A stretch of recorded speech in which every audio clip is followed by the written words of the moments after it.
Daily taste the daily. తెలంగాణలో చలి తీవ్రత పెరుగుతోంది.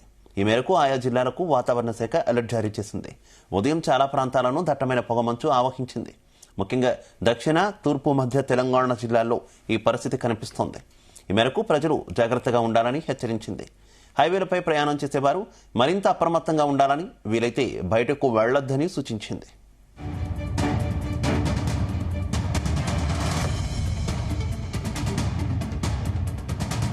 తెలంగాణలో చలి తీవ్రత పెరుగుతోంది. ఉదయం పలు ప్రాంతాల్లో దట్టమైన పొగమంచు కమ్మేసినటువంటి పరిస్థితి. దక్షిణ, తూర్పు, మధ్య తెలంగాణలో పొగమంచు ఆవహించింది. ఇక తెలంగాణలో ప్రస్తుతం ఉన్నటువంటి పరిస్థితికి సంబంధించి మరింత సమాచారం మా కరెస్పాండెంట్ రాజు పటేల్ అందిస్తారు. రాజు పటేల్. Good morning Shiva. తెలంగాణ వ్యాప్తంగా కూడా చలి తీవ్రత అత్యంత గరిష్ట స్థాయికి చేరుకుంది. దీంతో జనజీవనానికి అయితే చాలా తీవ్రమైనటువంటి ఇబ్బందులు ఎదుర్కోవాల్సిన పరిస్థితి తెలంగాణ వ్యాప్తంగా ఏర్పడింది శివ. వాతావరణ నిపుణుల హెచ్చరికల ప్రకారం ఈ రోజు, రేపు, ఎల్లుండి అనేక ప్రాంతాల్లో దట్టమైనటువంటి పొగమంచు ఏర్పడే అవకాశం ఉంది. ముఖ్యంగా దక్షిణ, తూర్పు, మధ్య తెలంగాణ ప్రజలైతే చాలా జాగ్రత్తగా అప్రమత్తంగా ఉండాలని కూడా అటు వాతావరణ శాఖ కూడా హెచ్చరికలు జారీ చేసింది. తెలంగాణలోని దక్షిణ, తూర్పు, మధ్య తెలంగాణ జిల్లాలో మార్నింగ్ టైంలో కూడా గణనీయంగా ఉష్ణోగ్రతలు తగ్గిపోతున్నాయి. ఈ కోల్డ్ వేవ్ రాష్ట్రంలోని అన్ని జిల్లాల్లో కొనసాగుతుంది. పల్లె పట్టణం అనే తేడా లేకుండా కంప్లీట్ గా కూడా చలి తన ప్రభావాన్ని అయితే చూపిస్తుంది. మధ్యరాత్రి నుంచి పూర్తిగా తెల్లవారు వరకు కూడా విపరీతమైనటువంటి ప్రభావం చలి ఉంటుంది. ఉదయం 7 గంటలు దాటినా జనం బయటకు రావడం లేదు. అత్యవసరమైతే తప్ప స్వెటర్లు, మఫ్లర్లు, మంకీ క్యాపులు వంటి వెచ్చని దుస్తులు ధరించి మాత్రమే బయటకు వస్తున్నారు. మరి ముఖ్యంగా ఏజెన్సీ ప్రాంతాలు, పల్లెల్లో అయితే ఉష్ణోగ్రతలు మరింత పడిపోవడంతో ప్రజలు చలికి గజగజ వణుకుతున్నారు. సో రాత్రంతా చలి ఉంటుంది శివ. ఎర్లీ మార్నింగ్ టైంలో చల్లటి గాలులు వీస్తున్నాయి. పొగమంచు కూడా కప్పుకొని ఉంటుంది. దట్టమైనటువంటి పొగమంచు కారణంగా కూడా మార్నింగ్ దాదాపు 8:30 వరకు కూడా ప్రయాణాన్ని కూడా ప్రజలు భయపడుతున్నటువంటి సిచ్యువేషన్ కనిపిస్తుంది. నేషనల్ హైవేస్ పైన, స్టేట్ హైవేస్ పైన, మెయిన్ రోడ్ల పైన కూడా ఎదురుగా వస్తున్నటువంటి వెహికల్స్ కూడా కనిపించలేని పరిస్థితి ఉంది. ఈ చలి కారణంగా, పొగమంచు కారణంగా స్కూల్స్ కి వెళ్లేటువంటి స్టూడెంట్స్ కూడా చాలా ఇబ్బందులు పడుతున్నారు. తెలంగాణలో అయితే చలి తీవ్రత చాలా ఎక్కువగా పెరిగింది. జనజీవనం స్తంభించిపోతున్నటువంటి పరిస్థితి మనకు తెలంగాణ వ్యాప్తంగా కనిపిస్తుంది. దట్టమైనటువంటి పొగమంచు కారణంగా మార్నింగ్ టైంలో ప్రయాణాలు చేసేవారు, మెయిన్ గా అయితే ఇంతకుముందు చెప్పినట్టు నేషనల్ హైవేస్ పైన ప్రయాణించే వారు అయితే చాలా జాగ్రత్తగా వెళ్తున్నారు. ఫాగ్ లైట్లు వేసుకోవడము, పార్కింగ్ లైట్స్ లాంటి వేసుకొని మాత్రమే వెహికల్స్ నడుపుతున్నటువంటి సిచ్యువేషన్ మనకు రోడ్ల పైన కనిపిస్తుంది.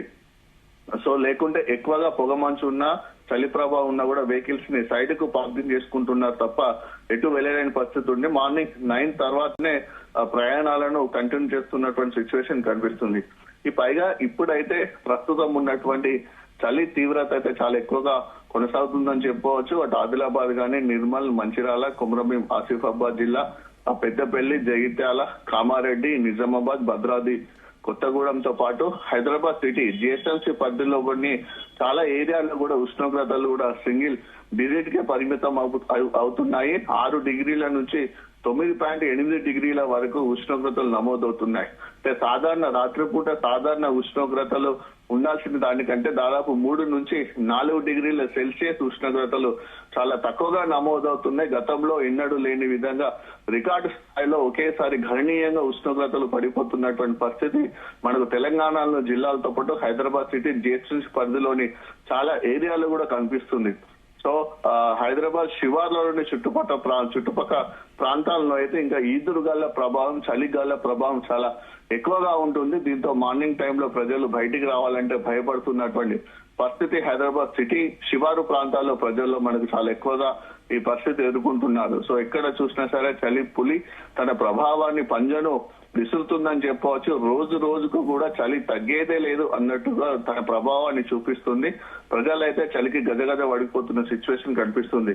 సో మరోవైపు అలా ఉంటే ఇక చలి ప్రభావం కారణంగా మాత్రము వ్యాధుల బారిన పడుతున్న వాడు, అలాంటి పేషెంట్లు అవుతున్న వారి సంఖ్య రోజు రోజు కూడా పెరుగుతుంది. ముఖ్యంగా మనకు వింటర్ సీజన్ లో రోగ నిరోధక శక్తి చాలా తక్కువగా ఉంటుంది. చాలా తక్కువగా ఉండేటువంటి వారిలో కూడా ఈ చలి ప్రభావం చాలా ఎక్కువ చూసింది. ముఖ్యంగా వృద్ధులు కానీ చిన్నపిల్లల ఆరోగ్య విషయంలో చాలా జాగ్రత్తగా ఉండాలని కూడా వైద్యులు సూచిస్తున్నారు. ఎవరైతే మనకు లంగ్స్ ఇన్ఫెక్షన్ ఉంటుందో, బ్రీతింగ్ ప్రాబ్లమ్స్ ఉంటుందో, శ్వాసకోశ సంబంధిత వ్యాధులు, ముఖ్యంగా న్యూమోనియా ఉన్న వాళ్ళు కానీ, ఆస్తమా ఉన్న వాళ్ళు, చర్మ సంబంధిత ఈ ఇన్ఫెక్షన్స్ ఉన్న వాళ్ళు, బ్యాక్టీరియల్ ఇన్ఫెక్షన్స్ ఉన్న వాళ్ళు, గొంతు నొప్పి లాంటి సమస్యలతో ఉన్న వాళ్ళైతే తీవ్రమైనటువంటి ఇబ్బందులు పడుతున్నారు. వారికి సమస్యలు రెట్టింపు అవుతున్నటువంటి పరిస్థితి గత 4-5 రోజుల నుంచి హాస్పిటల్స్ కు వచ్చే వారి సంఖ్యను బట్టి మనకు తెలుస్తుంది. సో ఇప్పటికే కీళ్ళ నొప్పులు ఉన్న వారికి చలి తీవ్రత పెరిగినప్పుడు అవి మరింత ఎక్కువయ్యే ప్రమాదం కూడా ఉంటుంది. వారు వెచ్చని దుస్తులు ధరించి హీట్ ఉన్నటువంటి ఉష్ణోగ్రత ఏరియాలో ఉండాలని కూడా డాక్టర్లు చూపిస్తున్నారు. ముఖ్యంగా చిన్న పిల్లలకైతే ఇప్పుడు గొంతు ఇన్ఫెక్షన్ చాలా ఎక్కువగా అవుతుంది, జలుబు కూడా ఇన్ఫెక్షన్ ఎక్కువ అవుతుంది.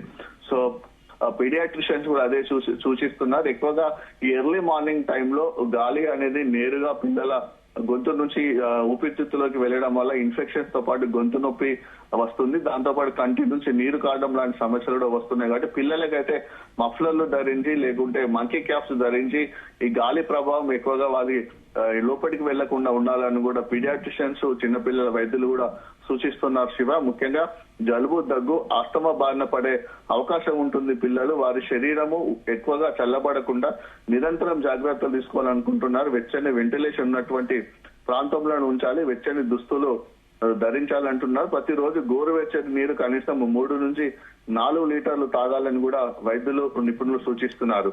ఎందుకంటే హీట్ వాటర్ మనం తాగడం వల్ల శరీరాన్ని డిహైడ్రేషన్ నుంచి కాపాడుతుంది. దాంతో పాటు వేడి ఆహారము, అప్పుడే అండినటువంటి భోజనము, వెచ్చని సూపులు కూడా తీసుకోవడం చాలా మంచిదని కూడా సూచిస్తున్నారు. ఇదే టైంలో మసాలాలు తగ్గించి సమతుల ఆహారం తీసుకోవడం ద్వారా కూడా రోగ నిరోధక శక్తిని పెంచుకోవచ్చని కూడా వైద్యులు అయితే సూచిస్తున్నారు.